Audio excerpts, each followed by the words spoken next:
na realidade, para que a gente tenha uma ideia. Eu já sei que está todo mundo sempre, né, preocupado com a avaliação, mas fiquem bem tranquilos com relação a isso, não foi nada, né, solicitado além do que a gente vai dar uma conversada aí. Caso vocês tenham dúvidas, eu peço que vocês procurem ir, né, falando. E se não houver tempo suficiente, em virtude de ser 1 hora de webconferência, tem aquele canal lá, né, que a gente pode se comunicar, que é a questão dos fóruns. Então, fórum entre tutor e formador, fórum de notícias, peço que vocês entrem em contato por ali. Eu vou deixar disponível para vocês também, eu preparei um resumo ali que engloba as 6 unidades abordadas no livro de Introdução à Economia, tá bom? Então, a gente vai estar trabalhando com essas questões. Os slides já estão aqui com a gente e vai ficar disponível. Vamos lá? Começar um bate-papo e daí, conforme forem surgindo algumas dúvidas diferenciadas, peço que vocês vão me perguntando, tá bom? Por enquanto, um super beijo e vamos lá, né? Pessoal, em relação à parte da webconferência, a gente pode continuar com os nossos slides. Eu não sei se está aparecendo para vocês. A nossa unidade 1, a gente sempre trabalha ali um pouquinho de aspectos conceituais.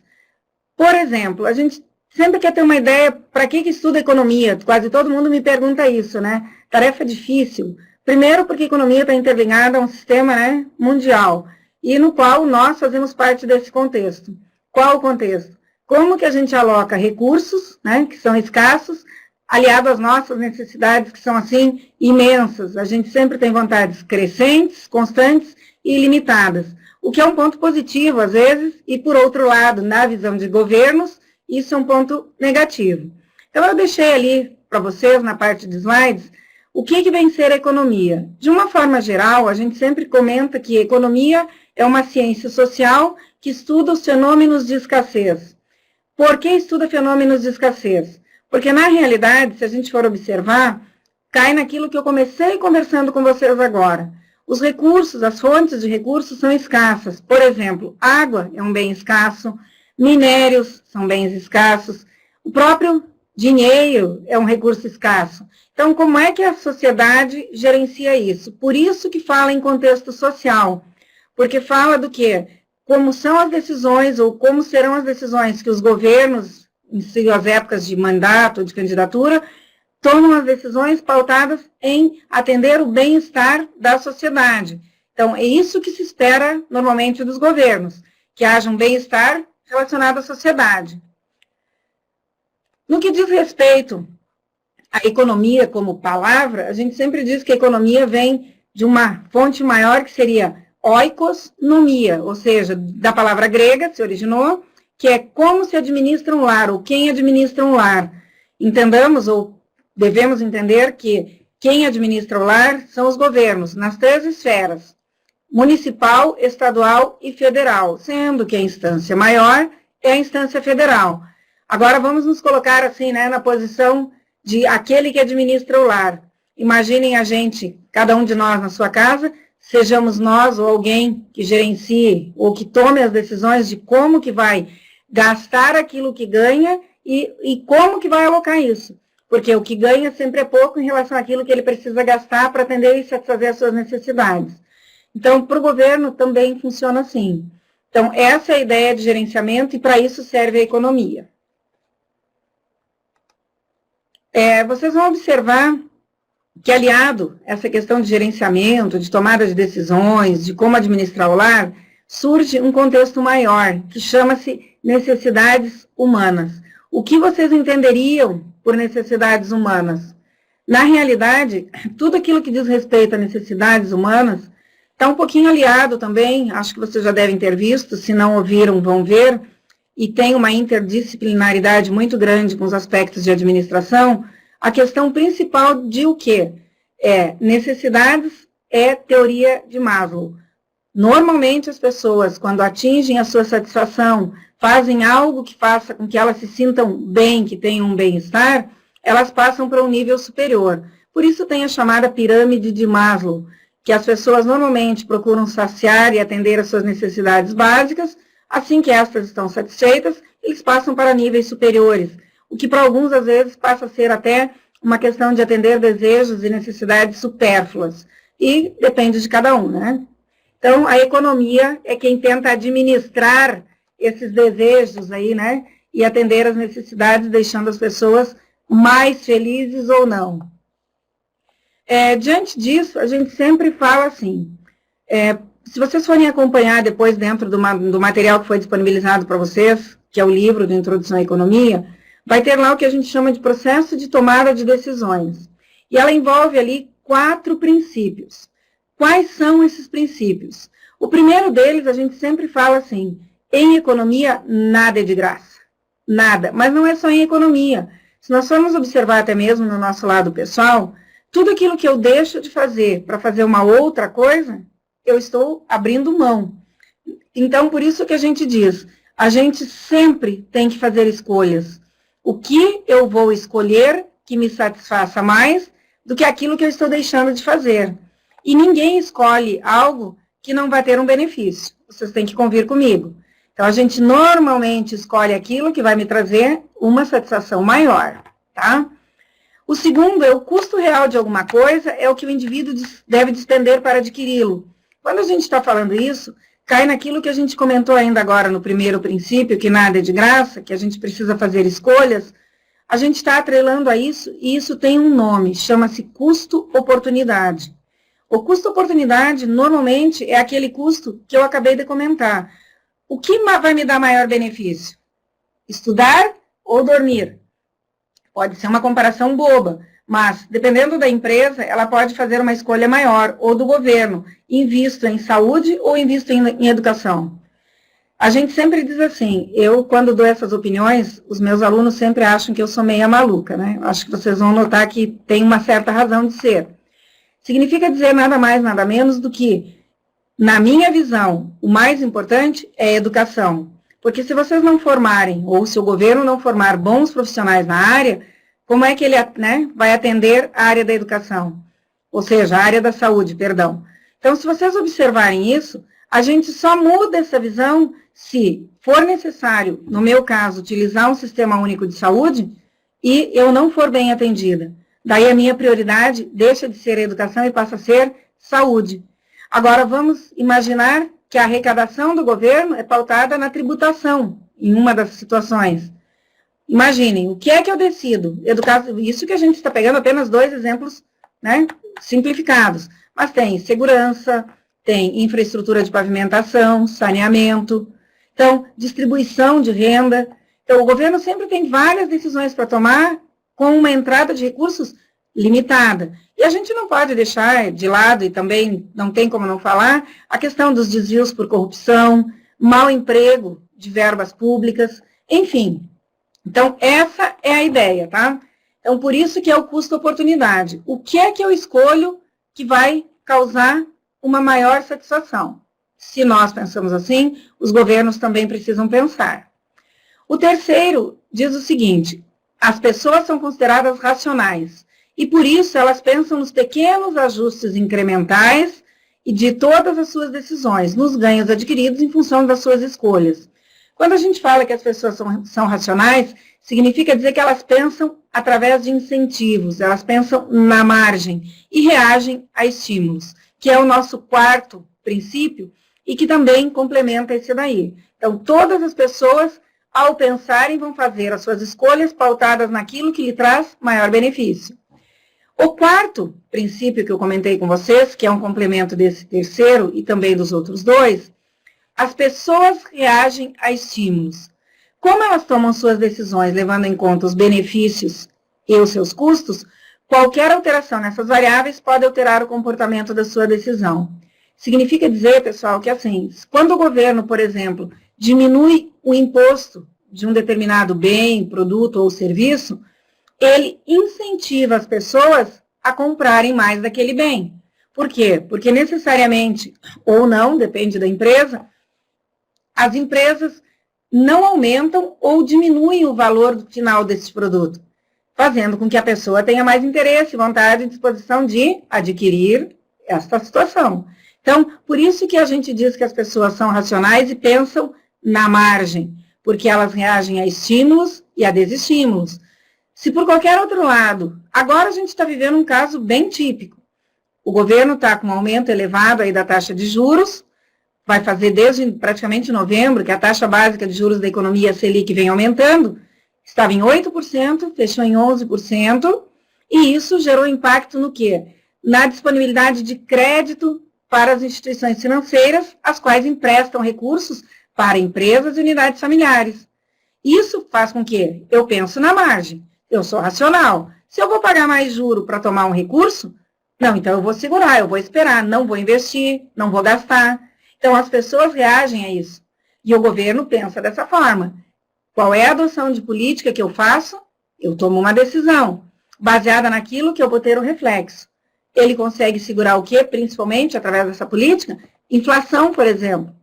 Quando se consome demais, reduz o volume de produtos ou de serviços de oferta e faz com que os preços aumentem. Então, essa é a ideia do governo, fazer com que isso não aconteça.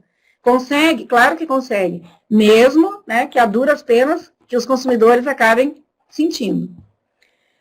Continuando lá o nosso bate-papo aí, a gente sempre diz, e os governos pensam assim, o padrão de vida das pessoas ou da sociedade está diretamente relacionado à sua capacidade de produção de bens e serviços. Se nós formos levar por essa definição, por essa conceituação, a gente consegue observar que os países de primeiro mundo, eles têm um nível de desenvolvimento maior, primeiro porque eles investem maciçamente em educação. O segundo fator que faz com que eles tenham um desenvolvimento maior é porque, na realidade, esse investimento em educação faz com que eles trabalhem mais os aspectos de pesquisa e inovação tecnológica. Países que inovam mais, que produzem mais bens tecnologicamente de valor agregado maior, fazem com que tenham uma maior competitividade em relação àqueles que têm uma pauta mais de base agrícola, que é o caso brasileiro. Então, nós temos que vender muito mais produtos agrícolas para receber em troca, né, porque nós necessitamos da importação de bens tecnologicamente mais desenvolvidos e pagamos mais por isso, do que aqueles países que dependem do nosso fator agrícola. Então, normalmente, a gente diz isso, que maior vai ser a qualidade de vida, porque ela está diretamente atrelada, que vai ser o fechamento da nossa unidade 6, ao desenvolvimento econômico desse país, que se dá muito em relação ao IDH. Então, como que funciona? Na realidade, ele tem 3 pilares. A expectativa ou a esperança de vida ao nascer dessa população, dessa sociedade, desse país, a taxa de alfabetização, ou seja, o quanto ela tem de grau de instrução, e também a sua renda per capita, quanto ela recebe de salário, cada pessoa trabalhando individualmente em relação ao PIB, que é o crescimento econômico. Então, quanto maior for o nível de produção, na ideia de teoria, maior vai ser o nível de distribuição de renda, e, consequentemente, maior nível de produção, e assim sucessivamente, tá bom? Não podemos deixar de falar também, né, dentro dessa primeira unidade, a questão e a importância de bens e serviços, o que são bens e o que são serviços. Bens, propriamente dito, são praticamente todos aqueles que são tangíveis, aquilo que eu posso pegar, por exemplo, cadeira, sapato, carro, avião, enfim, aquilo que seja físico. Os produtos, normalmente, são de origem, que nem a gente fala, são no sentido de satisfazer e atender as necessidades, bem como os serviços. Com uma diferença, os serviços são todos aqueles que são intangíveis. Por exemplo, eu não posso chegar em uma determinada loja, em um determinado estabelecimento, e dizer para um colaborador, para um funcionário, viu, me dê aqui a sua qualidade no atendimento, que eu vou levar, mas eu vou utilizar lá no outro estabelecimento. Por quê? Porque a prestação de serviço é algo intrínseco de cada pessoa, de cada empresa. Então, isso é um exemplo de um serviço. Serviço de um advogado. Você leva a satisfação de ter tido a tua causa ganha ou não. Você não tem como levar a qualidade do atendimento desse prestador de serviço. Então, a ideia para que a gente tenha, por que a gente tem que ter noção de bens e serviços? Porque a economia gera-se em torno de atender as necessidades humanas através da produção de bens e serviços. E esses serviços estão diretamente relacionados aos chamados fatores de produção, que são terra, capital e trabalho.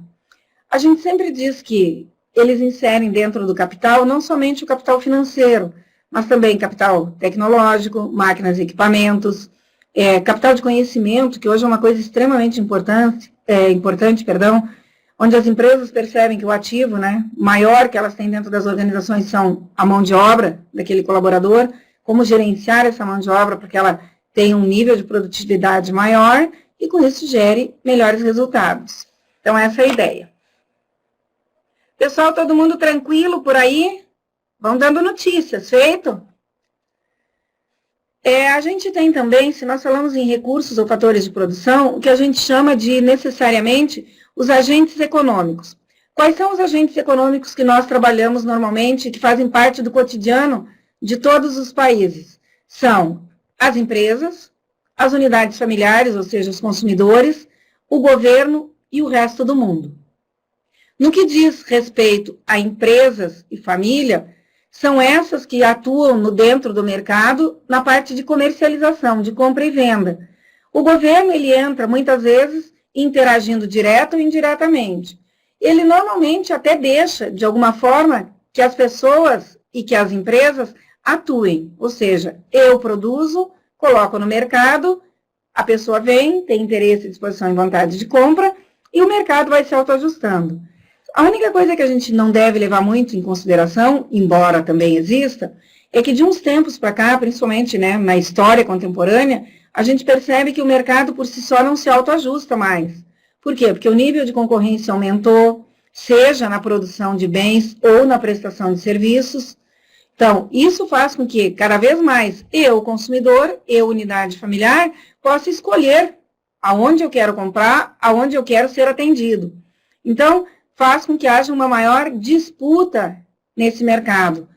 Nesse sentido, quando essa disputa não está sendo muito favorável, o governo intervém, através da adoção de algumas políticas. Então, política fiscal, política monetária, política de rendas, política comercial e cambial, que é as quais ele tenta fazer com que as tomadas de decisões, tanto das empresas quanto da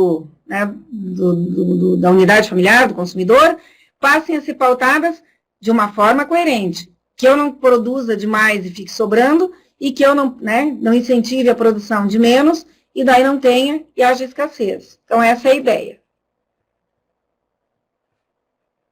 Vamos passando lá.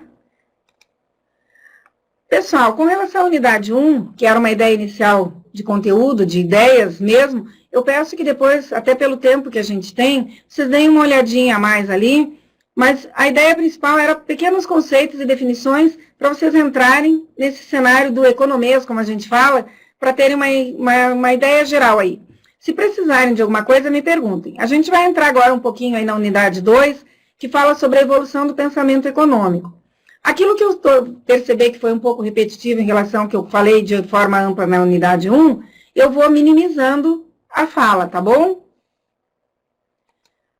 A gente tem que ter ideia, quando a gente fala de evolução do pensamento econômico, é justamente para quê?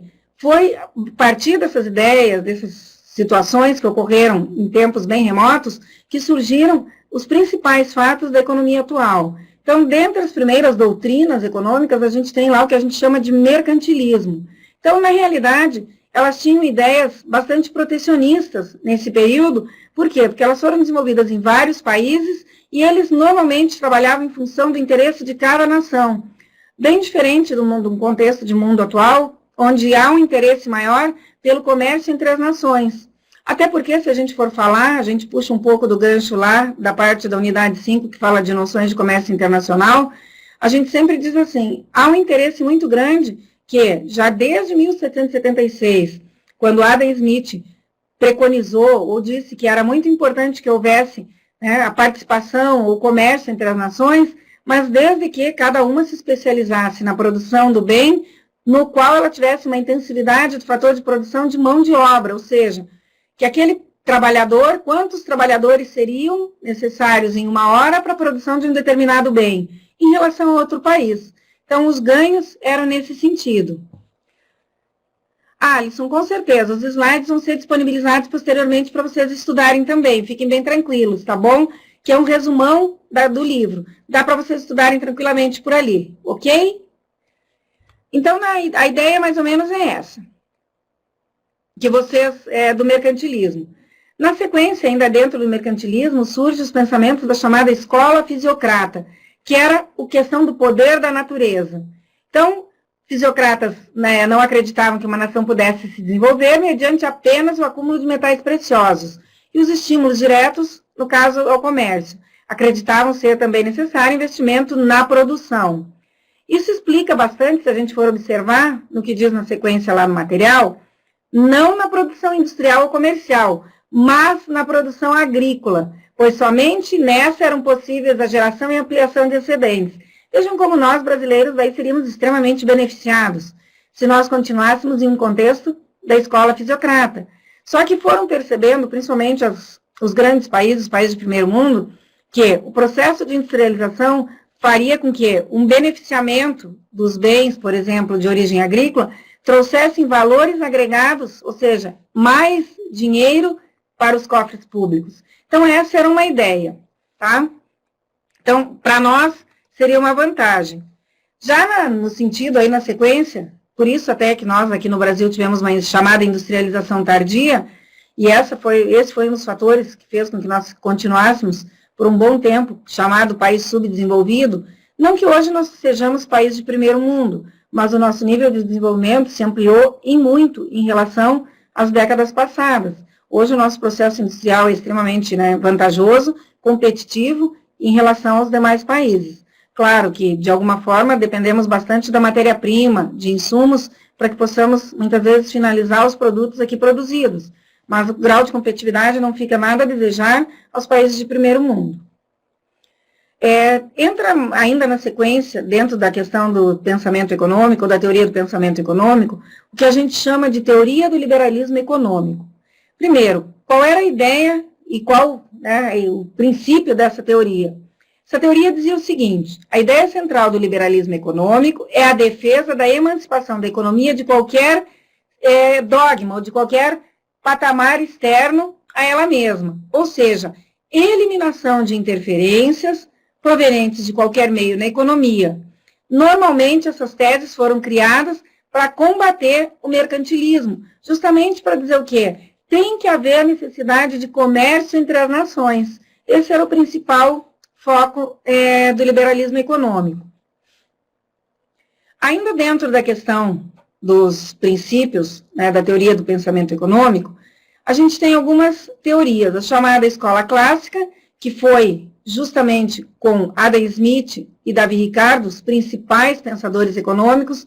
Não tinha como eu abordar todos 100% agora nesse material, e esses são os que mais nos interessam nesse momento, ok? Então, por isso que está sendo ressaltado mais a questão do Adam Smith e do Davi Ricardo, porque eles acabam também preconizando a parte de comércio internacional, além dos demais que se encontram inseridos dentro da literatura que vocês têm de apoio. Então, só para vocês observarem lá, foi uma escola que caracterizou a produção, deixando a procura e o consumo para um segundo plano. Segundo Adam Smith, o objeto da economia é estender bens e riqueza a uma nação. Aquilo que eu comentei com vocês. Ele estava muito preocupado em produção e consumo. Tanto que a crise de 1929 foi uma crise oriunda de consumo. Os preços tinham excesso de produção, como tinha excesso, os preços despencaram. E isso acabou gerando a chamada, né, Grande Depressão. Não vou entrar muito a fundo, só para a gente não se estender no tempo, mas se tiverem dúvidas depois, fiquem bem à vontade, a gente pode conversar um pouco mais sobre isso, tá bom? O Adam Smith também acabou refletindo um pouco, ou refutou, sobre as ideias que eram mercantilistas, e ele argumentava que a riqueza era constituída pelos valores de troca, e não pela moeda, na medida em que esta é apenas um meio que permite a circulação de bens.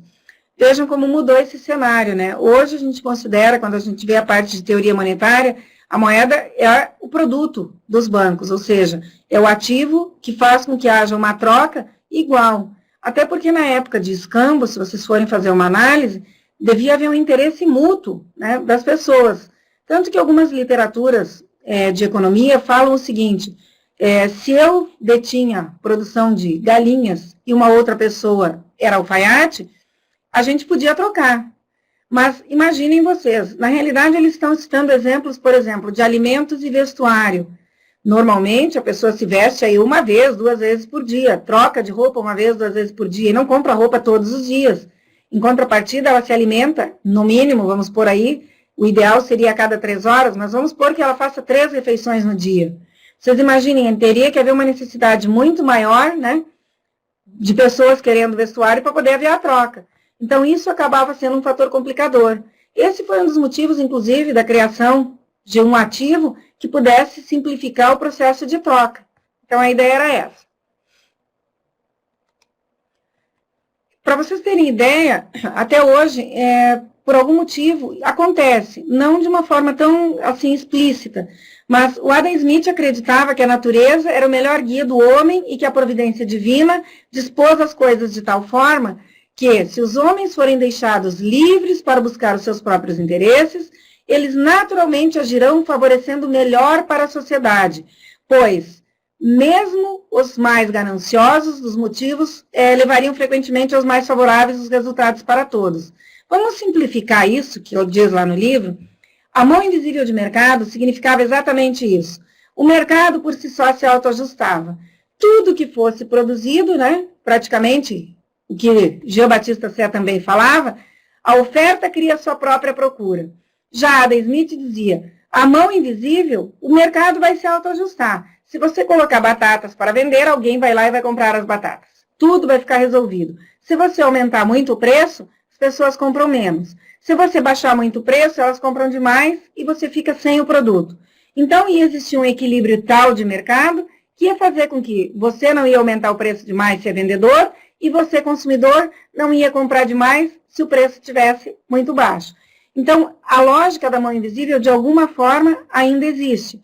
Mas quando o mercado por si só não se autoajusta, o governo intervém, através da adoção das políticas que eu mencionei agora há pouquinho com vocês. A gente passa já para outra ideia de teoria do pensamento econômico, que foi a chamada escola neoclássica, que, através dessa visão, eles tinham que buscar uma integração da teoria do valor, que era da produção, com a teoria do custo de produção. Então, a teoria do valor era diretamente relacionada ao valor da mão de obra, a importância da mão de obra enquanto propulsora, quanto ideia de custos na produção, de valor de produção, de resultados da produção. Já a teoria do custo de produção está diretamente relacionada a custo fixo e custo variável. Quanto que o empresário, a unidade empresarial, vai ter de custo na produção? E o que envolvia isso? Que daí entra a história, né? Já que Davi Ricardo, não que ele fez uma crítica, mas ele meio que rebateu a história do Adam Smith, quando ele disse, viu, é bem importante, sim, que haja a ideia de trabalho na vantagem comparativa e absoluta na produção, mas também é importante que hajam os outros fatores de produção, que, quando utilizados a pleno emprego, te gera uma vantagem competitiva e comparativa quando produzida a um custo relativo de produção menor. Então, utilizando todos os fatores, eu conseguiria ter uma produção maior com um custo menor. Isso a gente observa bem na atualidade. Muitas vezes, claro, ele gera um impacto social ruim, mas muitas das empresas que optam por substituir, por exemplo, 30 homens com uma máquina, ela gera um maior nível de produtividade, com um custo operacional talvez inicial maior pelo investimento a ser feito, mas, na sequência, ela tem um ganho de produtividade maior. Por quê? Porque produz mais quantidade em menos tempo, com um padrão só.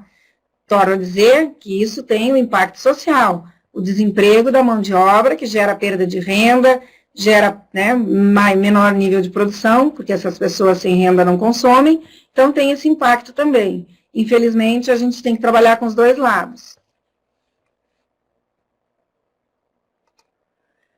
Entramos aí numa escola que é mais jovem, como a gente diz, né, que é a chamada escola keynesiana. E foi ela, né, que falava, um pouco contradizendo a mão invisível de mercado, como os clássicos falavam. O Keynes já achava o seguinte, que em momentos de crises, a intervenção do Estado pode gerar demanda mediante os investimentos, com vistas a garantir níveis elevados de emprego. Nossa, a gente vivencia isso bem no nosso cotidiano, pessoal.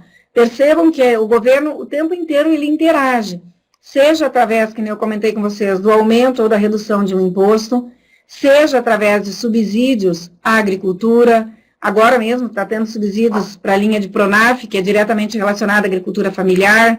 Também incentivo ou não a construção de casas populares. Então, a partir do momento que o governo gera incentivo, ele está tentando gerar emprego e renda. Claro que ao gerar emprego e renda, ele tem que estar ciente de que ele pode gerar e desencadear um processo inflacionário, porque essas pessoas com renda, elas vão ir a consumo. Indo a consumo, escasseia o nível de produtos e os preços se elevam. Então, sempre tem que estar, ele tem que estar puxando as rédeas ali, para tentar manter o equilíbrio de mercado, para que não haja, né, nenhum problema econômico de origem maior. Passamos então aí, entramos na unidade 3, vocês estão vendo que eu estou meio que acelerando, perdão até por ser assim, é que são 100 e poucas páginas lá para a gente trabalhar em tão pouco tempo. Torno a insistir com vocês, qualquer dúvida, tanto da parte da tutoria como com relação a todos os acadêmicos, peço que entrem em contato com seus tutores, que prontamente eles, né, entrarão em contato e a gente vai fazer essa ponte aí, para que não fique nenhuma dúvida com vocês, tá bom? Quando a gente entra ali na unidade 3, mensuração da atividade econômica, ela é uma unidade mais extensa, mas eu tentei resumi-la em poucas questões. As principais delas são de tentar descobrir, né, principais agregados, como a questão de demanda, de oferta, de equilíbrio de mercado, e algumas coisas que fazem parte desse cenário, tá bom? Então, qual é que é o desafio maior da análise econômica? Para que existe a questão de mensuração? Quando a gente está falando em mensuração de atividade econômica, vamos falar sinceramente, né? Coisas intangíveis, por exemplo, como é que eu mensuro nível de qualidade do atendimento da empresa X? Eu tenho que criar um indicador econômico para ver de como que isso está se portando.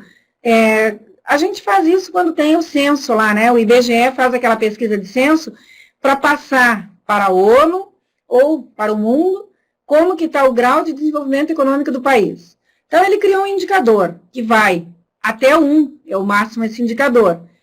E ele, quanto mais próximo de 1 ele tiver, mais desenvolvido vai ser o país. Significa dizer que um país que tenha lá 0,90 é extremamente desenvolvido economicamente, ou seja, ele tem um ótimo nível de qualidade de vida no que diz respeito à distribuição de renda, renda per capita. Ele tem uma esperança ou uma expectativa de vida ao nascer longa. O que significa? Quanto tempo ele vai demorar para morrer? Claro que isso é uma situação que a Deus pertence, a gente tem que deixar bem claro, mas no sentido econômico significa dizer, o nível de atendimento da saúde é bom, que faz com que os índices de mortalidade sejam reduzidos em função do atendimento médico prestado, das vacinas que são disponibilizadas, dos atendimentos efetuados às gestantes. Enfim, como é que ele cuida para que a sua população tenha um maior nível de longevidade? E também, qual é a taxa de alfabetização? Se vocês lembrarem que eu comentei com vocês logo no início, a educação é um dos patamares principais que faz com que indique que um país seja desenvolvido. Então, ele pega esses 3 fatores, faz uma média numérica, então ele atribui valores em escalas numéricas para que ele possa fazer essa mensuração. Então, é só para dar uma ideia para vocês de como que o governo tenta fazer e por que mensuração de atividade econômica.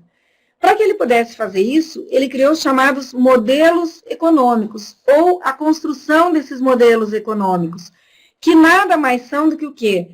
Tentar simplificar uma realidade que é complexa, bastante complexa. Então, a gente há de convir, né? Como é que eu mensuro a esperança de vida ao nascer? Se cai naquilo que a gente falou, não está interveniente somente, ou não está inerente somente às mãos da pessoa humana. Tem algo maior. Então, ninguém sabe exatamente, eu vou durar 10 anos, vou durar 100, vou durar 50. Então, eles criaram uma medida, um modelo, que se encaixa de forma a tentar extrair os dados necessários para que a economia tente se ajustar, ok? Então, é mais ou menos por aí. Também a gente não pode deixar de falar da questão do sistema econômico. Tá? Se a gente falou em modelo econômico, a gente tem que ter ideia do sistema econômico, que é sistema de propriedade, de forma de decisão, sobre como que o governo aloca os recursos produtivos, que são escassos, aliados às vontades dos consumidores, que são ilimitadas. Como é que ele distribui essa situação? Vai ter disponível lá para vocês, e isso também está dentro do material de apoio, a questão dos diagramas do fluxo circular, que é o diagrama de fluxo circular de renda, que eles chamam. Todo o sistema econômico do mundo, ou seja, todas as economias, têm os seus chamados fluxo circular de renda, que está diretamente relacionado a organizações, ou seja, empresas, consumidores ou unidades familiares, e o governo, e o setor externo. Quando vocês olharem no material, o setor externo está escrito meio ambiente, ou seja, ele está fora do mercado interno, porque o governo de cada país não tem autonomia suficiente para intervir nas decisões do seu parceiro comercial. Assim como a gente sempre diz que não existe inflação zero, por que não existe inflação zero? Porque nós dependemos da parceria e das trocas comerciais com o resto do mundo, assim como os demais países.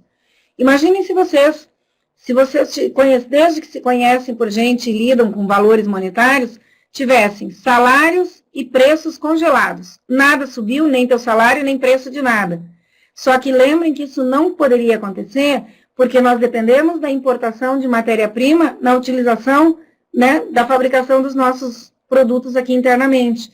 Então, o que acaba acontecendo? Se o país externamente aumentar o preço, eu não tenho como chegar e falar, viu, não aumente aí, porque senão você vai estragar minha economia aqui. E vai dizer, só lamento, faça o que você quiser.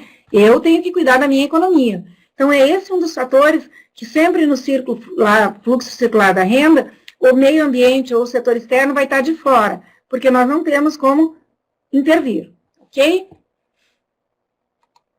Vai ter o fluxo real da economia, que daí é quem atua, que é o mercado de bens e serviços, e quem os remunera.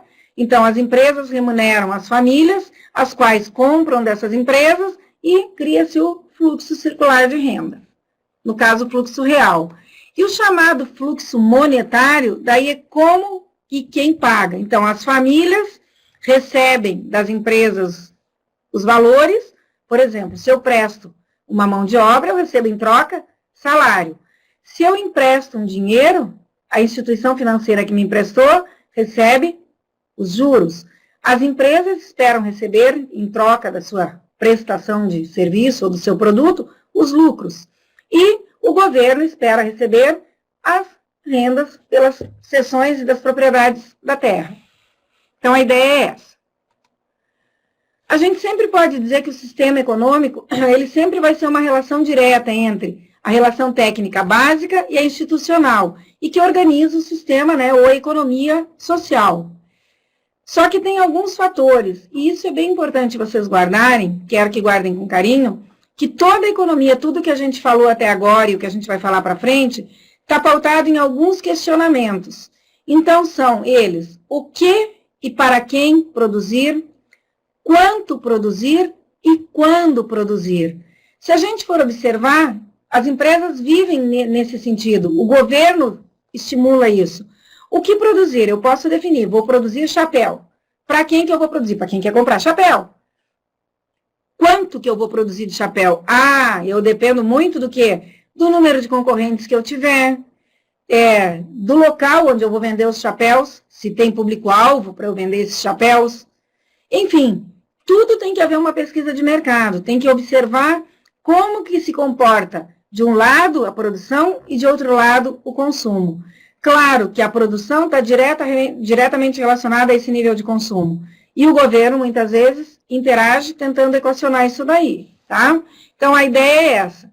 Sempre as empresas pensam dessa forma, e a gente sempre diz, tem algumas literaturas que já até utilizam. A que preço eu vou vender este produto, este bem, esse serviço, enfim. Por quê? Porque a concorrência aumentou. As pessoas hoje escolhem, principalmente após, né, o processo de abertura comercial, que foi mais evidente na era Collor, as pessoas hoje não é só questão de preço, pessoal. As pessoas querem um bom produto, com uma boa qualidade e a um preço que seja justo. E que principalmente atenda o seu nível de sociedade, de satisfação e que a deixe com a sensação de bem-estar. Essa é a ideia principal. Não sempre, aliás, nem sempre ela vai querer o menor preço, ok? Então, isso é o fator predominante hoje, preponderante, para que faça com que as empresas utilizem esses questionamentos. Não adianta ela ter o que produzir se ela não tem para quem. Quanto também, e muito menos quando. Na questão agrícola, isso fica muito evidente. Muitas vezes, o quando é o fator principal. Não adianta ele querer produzir feijão em uma época que não é a época da produção de feijão. Então, a ideia de sucesso dele não vai ser tão sucesso assim, tá? Como é que funciona o chamado, né, mercado, ou funcionamento de uma economia de mercado? Ela funciona de duas formas. Primeiro, o chamado sistema de concorrência pura, que é sem interferência do governo, que lá na literatura vocês vão encontrar uma expressão chamada laissez-faire. Tinha um dos economistas que dizia assim, laissez-faire, laissez-passer, ou seja, deixai fazer, deixai acontecer. É aquilo que eu comentei com vocês. Deixa do jeito que está, não precisa interferência do governo. O governo só fica cuidando do quê? Da parte de arrecadação e distribuição do que ele arrecada. Essa seria a ideia, mas não na parte de consumo e produção. E o sistema de economia mista, que é com a interferência governamental. Os governos de concorrência pura normalmente são chamados governos socialistas. E os governos de concorrência ou de economia mista são os chamados governos capitalistas, que é o qual nós nos inserimos. A gente deve lembrar, eu até deixei ali para vocês terem uma ideia da questão do que é mercado, ok? Então, grupo de compradores e grupo de vendedores interagindo em um determinado local, vendendo ou comprando bens, serviços ou recursos, ok? Deixei também, só para que tenham uma ideia, a curva de demanda, a curva de oferta e a curva de equilíbrio de mercado. Sempre guardem com carinho isso. Quem demanda, procura. Somente o consumidor demanda ou procura. Lógico que o ofertante só vai ofertar, é o produtor, é o vendedor, o que oferta, o que disponibiliza o produto, o bem ou serviço no mercado. Então, sempre vai ter uma característica segundo as chamadas teorias gerais. A teoria geral da demanda diz o seguinte: se o preço do feijão aumenta, a quantidade demandada do feijão diminui. Eu não posso dizer, mas eu não gosto do feijão, mas... Não. É somente assim, sempre variável por variável, senão fica muito difícil o estudo. Porque se você disser assim, não, mas eu não gosto do feijão, quer dizer, aí não tem lógica. Se você não gosta de feijão, você não vai comprar feijão, então não vai diminuir a quantidade demandada. Você já não consumia. Então, a ideia principal é essa. E a curva de demanda vai ter uma característica sempre descendente, ou seja, à medida que um aumenta, o outro reduz, e vice-versa. No que diz respeito ao ofertante, vocês vão observar, lá nos slides vão ter as variáveis que são inerentes à curva de demanda, tá bom? Para que depois vocês possam ficar em dúvida, só vão estar colocadas ali, que são aquelas que podem interferir na minha decisão de compra, a mais ou a menos, tá bom? Com relação à curva de oferta, a gente pode falar o seguinte: para o ofertante, para quem vende, isso é uma meia questão lógica, quanto maior for o preço do bem, mais eu quero vender. Ou seja, se o preço do feijão aumenta, mais eu quero vender feijão. Se o preço do feijão diminui, menos eu quero vender feijão. Então, ela é diretamente proporcional, ok? O equilíbrio, vai ter também ali as variáveis que afetam a questão da minha vontade ou desejo de produzir, principalmente relacionada ao custo de produção, e a questão de equilíbrio entre oferta e demanda. Como que se dá a questão de equilíbrio entre oferta e demanda? A gente diz que o equilíbrio ocorre quando a um dado nível de preços, tudo que foi produzido foi vendido. Essa é a ideia de equilíbrio de mercado. Por exemplo, a R$2, os consumidores têm interesse, vontade e desejo de comprar 5 sorvetes e os produtores vender 5 sorvetes, ou seja, zerou o mercado. Então, essa é a ideia principal de equilíbrio de mercado. Todo e qualquer preço acima do preço de equilíbrio gera um excesso de oferta.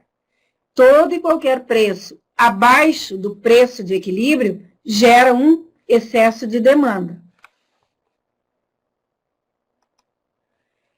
Entramos aí já na nossa unidade 4, que também é um pouquinho só um up rápido aí para a gente ter uma ideia, são as chamadas funções da moeda. Vejam, pessoal, dentro da economia monetária, eu acho que é importante a gente considerar, e esse é o destaque principal dentro dessa unidade, só para a gente ter uma ideia aí, Primeiro, as funções da moeda, elas devem servir de meio de troca. Vocês imaginem, como eu comentei anteriormente, a questão do escambo. Não teria, era impossível, né, os desejos serem idênticos no mesmo horário, no mesmo período de tempo. Então, houve a necessidade de uma moeda, a criação de um instrumento capaz de eu chegar com aquele instrumento e me dê um lápis. Está aqui, eu te dou um dinheiro, uma unidade monetária, algo que fizesse com que a troca fosse justa e não necessariamente você tivesse que me dar uma outra mercadoria em troca, que era o chamado processo de moeda-mercadoria na época, além de escambo. A gente também diz que ela deve servir como unidade de conta, ou seja, ser uma medida que as pessoas utilizem para estabelecer preço do seu bem e serviço e fazer cálculo econômico. Quando a gente diz assim, quanto custa esta consulta médica? R$250. Então, você está estabelecendo um valor, uma unidade para que eu possa estabelecer parâmetros econômicos. Quanto vale 1 quilo de feijão? Tanto. Quanto vale este sapato? Tanto.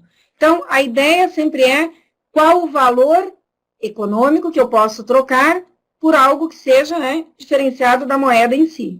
Ninguém chega e diz, me dê R$50, eu te dou R$50. Ou então, me dê 50, eu te dou 100. Então, normalmente, você troca a moeda por bens, produtos, serviços ou recursos. E também ela precisa ter o chamado, ou a chamada reserva de valor, que nada mais é do que o quê? Se eu guardar essa moeda agora, daqui a 10 dias eu vou lá e eu posso comprar o que eu ia comprar hoje. Estamos com um problema sério, né? Se vocês forem dar uma pesquisada aí, olha eu espalhando a corrupção aqui na web. Vou deixar todo mundo de cabelo em pé aí do outro lado, né? Alguns já devem até ter visto isso publicado, não só em rede social, mas em jornais ou periódicos econômicos. Tem históricos dizendo que de 1º de julho de 1994, quando foi implantado a moeda ou o real, os R$100 que você tinha o poder de R$100. Por quê? Porque a conversão dólar-real foi feita de 1 para 1. Então, muito bem. Passados esses anos, ou seja, agora em janeiro de 2014, não é nem em julho de 2014, os nossos R$100 equivaliam a R$22,37. O que significa dizer que houve um processo inflacionário durante esses 10 anos aí, de nada mais, nada menos do que 347, alguma coisa aí por cento, 348%. Por isso que a gente tem a sensação, você tem os mesmos R$100 na sua mão, mas vá com esses R$100 e tente pegar a lista que você tinha, se caso você tiver, do seu supermercado, vá lá e faça as compras. Seria o equivalente a, acho que, assim, eu não sou muito expert na área de cervejas, mas acho que dá uma caixinha de cerveja aí, talvez uma Itaipava, alguma coisa assim, não tenho muita ideia, vocês vão saber melhor que eu. Não que com os R$100 você vai comprar só isso. O que a gente está dizendo é que o poder de aquisição dessa moeda caiu e muito. Então, os R$100 em representatividade de aquisição, hoje, em janeiro, seriam R$22,37. Que triste, né? Por isso que a gente trabalha tanto e parece que sobra mesmo e falta dinheiro. Essa é a ideia. Nesse sentido, como a gente está falando de moeda, não seria diferente de eu deixar, comentar um pouquinho sobre a política monetária. Eu já falei um pouco ali na unidade 1 e também na unidade 2. Política monetária é toda aquela que o governo trabalha para quê? Para conter inflação, regular nível de preços, através da taxa de juros e políticas de crédito, né? A partir do momento que ele aumenta a taxa de juros, ele reduz o crédito e faz com que as pessoas consumam menos, consumindo menos, sobra mais produtos no mercado, bens, serviços, e esses preços tendam a se reduzirem. Então, ele tenta conter os níveis de inflação através de consumo e investimento, não só da sociedade, mas também do governo.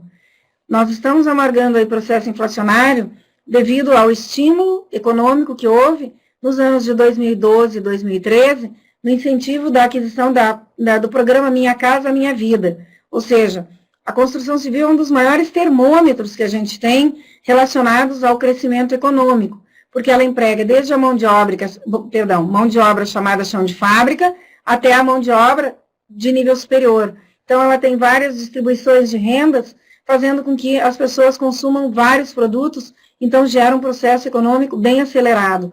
E agora a gente está sentindo os impactos aí, e o governo vem puxando o freio de mão aí desde novembro, e nessa última reunião da ata do Copom, eles decidiram por não aumentar a taxa de juros. Por quê? O que vocês vão dizer, mas que tanto isso impacta? Um aumento na taxa de juros básica da economia faz com que os bancos comerciais tenham menos recursos para emprestar para a população. Então, se ele tem menos recurso, quem quer investir, segura investimento. Quem está empregado, muitas vezes perde o emprego, porque a empresa, ao não investir, acaba demitindo, e infelizmente ela demite a mão de obra. Então, esse é o impacto maior da política econômica, chamada política monetária. Eu deixei, embora tenha lá no material de vocês, só para que não confundam muito a questão de taxa de juros e inflação, porque os dois são percentuais. A taxa de juros, tinha um aluno meu, que eu gosto muito da definição dele, que é uma definição bem simplificada, e eu não vi ainda em nenhuma literatura de economia. Talvez alguém até já tenha utilizado essa definição que ele criou para entender o que era a taxa de juros, diferentemente de processo inflacionário. A taxa de juros, na visão desse meu aluno, era tudo aquilo que eu pago a mais por algo que eu quero agora. Então, se eu quero uma caneta e ela custa R$5 e eu não tenho dinheiro, se eu for comprar ela a prazo ou pagar depois, é 5,10. Os 10 centavos seria o algo a mais que eu estou pagando para adquirir pelo fato de eu não ter o recurso financeiro agora. Então, só deixei ali para vocês lembrarem. Deixei também, que faz parte da política monetária, a questão dos meios de pagamento, tá? Só para terem uma ideia. Os meios de pagamento, sempre é mais ou menos que nem tinha lá os bananas de pijama, B1 e B2. Na economia, nós temos lá o M1, M2, M3 e M4. Sendo que o M1 é considerado o ativo mais líquido da economia. O que significa? É o transformar dinheiro na hora. Então, um cheque à vista, como está ali, o dinheiro mesmo no bolso, dentro da tua carteira, o cartão de débito, tudo aquilo que se transforma em dinheiro na hora, tá? Ou momentaneamente. Então, um depósito a prazo, uma caderneta de poupança que vai render lá na frente, isso não é efetivamente liquidez imediata. Então, M2, M3 e M4 são os chamados quase moedas. Por quê? Porque eles também se transformam em dinheiro, mas eles têm um prazo diferenciado do que eu ir descontar um cheque na boca do caixa, sair daqui e lá, vou descontar, ok? Eu deixei também ali, que eu acho que é pertinente para vocês, a questão de funções do Banco Central. Então, quem define as políticas do lado monetário, não é que não haja interferência do presidente ou da presidenta da República. Na realidade, tudo que está relacionado à política monetária, quem define é o Banco Central através do seu Comitê de Política Monetária, ou o Copom. Essas reuniões acontecem em média aí a cada 45, 48 dias. Por que este prazo? Porque eles precisam ver como que foi o resultado em 30 dias e meio, praticamente, um mês e meio aí, para eles decidirem se aumentam ou não a taxa de juros básica da economia, que é a Selic, certo? Tem efeito imediato, ou seja, se nós estivermos aqui agora na webconferência e anunciarem lá, né, que subiu a taxa de juros, ela já está em andamento. Diferentemente da política fiscal, que a gente vai falar um pouquinho aí para frente agora, a política monetária é imediata. A política fiscal, ela tem o chamado princípio da anterioridade, ou seja, tem que serem efetuados os planejamentos durante um ano, que é dentro do PPA, do planejamento plurianual, para que seja implantado no ano subsequente, ou seja, no ano seguinte. Claro que nada impede do governo, em caso de necessidade, criar uma chamada medida provisória, ou MP. Inclusive, ele já fez isso quando ele percebeu que a linha, o setor automotivo, em 2008, 2009, estava gerando um alto índice de desemprego. Ele foi lá, fez o quê? Baixou o IPI da linha automotiva. Até porque a política fiscal está diretamente relacionada a tributos ou impostos. Então, o que ele fez? Criou para tentar estimular as pessoas a comprarem mais automóveis e gerar um menor índice de desemprego. A política monetária, ela já age de forma diferente. É na forma de crédito, para investimento, aumento de investimentos, enfim, para gastos, ok? Então, essa é a ideia, é ele quem define. E não há, na política monetária, não há uma necessidade da aprovação da presidenta. O Comitê de Política Monetária, claro, que é autorizado por ela, pela instância maior, é quem define os rumos da política monetária. Já na instância de política fiscal, vai para a Câmara, para o Senado e daí para a presidenta, dar o último parecer. Entramos aí já nos finalmente, tá? Na questão de comércio internacional, aquilo que eu comentei com vocês, eu não vou me espichar tanto, mas mais para falar dos principais tópicos que tanto Adam Smith como Davi Ricardo preconizaram. E a gente sempre diz, né, que eles foram os precursores e tem situações que são visíveis até a atualidade, ou seja, até esse momento, que era principalmente a utilização para que você tivesse uma vantagem comparativa e competitiva maior ao comercializar entre as nações, para que nós dois nos beneficiássemos, seria necessário o quê?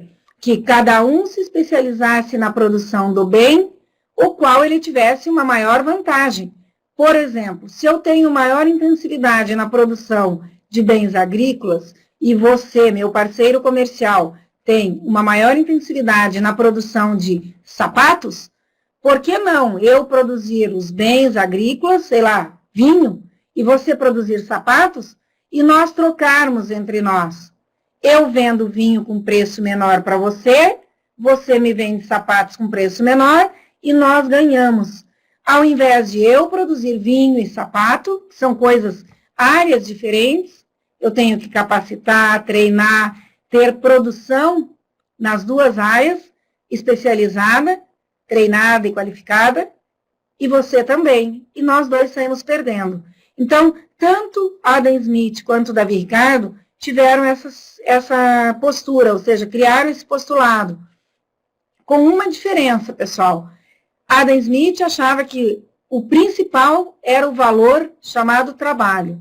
Já Davi Ricardo acrescentou o que eu comentei com vocês. Não só o trabalho era importante você utilizar terra, capital e trabalho. Ou seja, tudo a pleno emprego, a plena utilização, sendo que cada um deveria se especializar na produção do bem, no qual ele tivesse um custo relativo de produção menor, que foi o que eu acabei de comentar com vocês. Deixei ali um conceito e uma definição para vocês, literalmente em relação à vantagem absoluta, que foi o que eu comentei agora há pouquinho, e a teoria das vantagens comparativas. Se vocês observarem em relação à teoria das vantagens comparativas, tem um outro autor que é bem mais recente, e é da área de introdução à economia, que chama-se Mankiw, Gregory Mankiw, Nicholas Gregory Mankiw. Ele é de 2005, ele lançou mais alguns livros após, e ele diz o seguinte: o comércio é benéfico, porque permite que cada país se especialize em produzir aquilo que ele faz de melhor. Vejam como se comparado a 1776 e 1817, nossa, é uma diferença, assim, milenar, e, na realidade, é aquela que faz com que haja o diferencial. Deixei também ali, só para vocês terem um pouquinho de ideia, em relação ao chamado, né, processo de medidas protecionistas, tá? Dei uma olhadinha ali, está bem simplificado em relação ao material de apoio, dá para vocês utilizarem. O que são e quais são algumas das medidas protecionistas que existem. Deixei só por uma breve definição o que era a taxa de câmbio, porque a gente utiliza muito no comércio exterior. Só guardem que taxa de câmbio é quantas unidades de moeda, né, brasileira, eu troco por internacional, ou quantas unidades de moeda nacional eu tenho que ter para uma unidade de moeda estrangeira. Tá? Tá bem exemplificado ali para vocês darem uma olhadinha. Falei da questão do balanço de pagamentos lá. Balanço de pagamentos nada mais é do que um orçamento que o governo tem que ter. Ou seja, ele tem que saber tudo que tem de entrada de recursos e tudo que ele tem de saída. Até porque, se ele ficar em déficit, é um problema bem sério, né? Ele tem que procurar, se não em déficit, em superávit, pelo menos no equilíbrio de 0 a 0 aí. A ideia é que sempre fique em superávit. Deixei lá qual era o papel da Organização Mundial do Comércio e só finalizando, principalmente, a questão de desenvolvimento econômico. Eu não vou me estender muito, mas só para fazer um fechamento aí do desenvolvimento econômico está atrelado diretamente à IDH, que eu já comentei com vocês um pouquinho aí. Então, tudo que estiver relacionado à qualidade de vida da sociedade. E o governo tem que prezar isso. As sociedades que possuem um maior nível de desenvolvimento econômico são aquelas que têm um crescimento econômico sustentável. Guardem com carinho, porque tudo que estiver relacionado, independente da disciplina que vocês estiverem trabalhando, ou mesmo na vida pessoal, sustentabilidade significa ações que são tomadas ou decisões que são tomadas agora e que vão ter o mesmo teor, a mesma qualidade, ou seja, as gerações futuras vão poder se utilizar destas com aquilo que eu me beneficio hoje, e não uma desigualdade, tá? Principalmente no que diz relação ao meio ambiente, tá? Deixei ele também a questão do coeficiente de Gini, que está diretamente relacionado à mensuração do IDH, as fontes de crescimento do país e as funções de intervenção governamental. Política fiscal eu comentei com vocês também. E a última, que foi a qualidade de vida versus distribuição de renda, que eu faço o fechamento aqui para a nossa webconferência. Que pena, né? Mas é rápido mesmo, pessoal. É um bate e volta e eu me coloco à disposição depois. Então, qualidade de vida da população está altamente associada à sua distribuição de renda. E esta depende do conjunto de impostos de um país. E também das transferências e dos pagamentos que o governo faz para a sociedade. O que se espera não é que haja que não haja cobrança de impostos, mas que ao cobrá-los, o governo faça essa distribuição de forma justa e igualitária para que todos possam ter acesso justo a todos os recursos dos quais a sociedade dispõe, sejam eles saúde, educação, transporte e assim sucessivamente. Vai ter um último slide lá, que são de dúvidas, e que eu deixo, então, para que vocês, sinceramente, entrem em contato, peçam, não precisam se preocuparem tanto. Mudem o nome, né, da questão prova ou avaliação. Deem o nome que vocês gostem mais. Pode ser até brigadeiro. Já pensou que beleza? Vou fazer o brigadeiro. Então, mudem o que vocês quiserem lá e fiquem bem tranquilos. Eu estou à disposição. Um super beijo para vocês e boa aula. E na sequência vem a nossa professora amiga Carolina. Beijão, pessoal.